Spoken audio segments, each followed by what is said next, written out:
මිනිසුන් අතරමං වෙලා කුක්කු කුකුල හඬනවා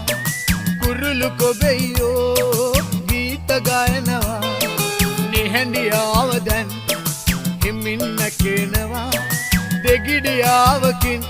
අපි දිනක් ලබනවා පත්තරවල විස්තර කොට ඇස් අරගෙන තත්පරයට අපි කියවනවා පිටතල මුල රත් කරගෙන දුක් කරදර පැක් කරගෙන දවස ගෙවනවා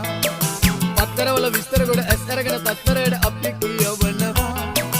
පිටතල මුල රත් කරගෙන දුක් කරදර පැක් කරගෙන දවස ගෙවනවා පත්තරවල විස්තර කොට ඇස් අරගෙන තත්පරයට අපි කියවනවා පිටතල මුල රත් කරගෙන දුක් කරදර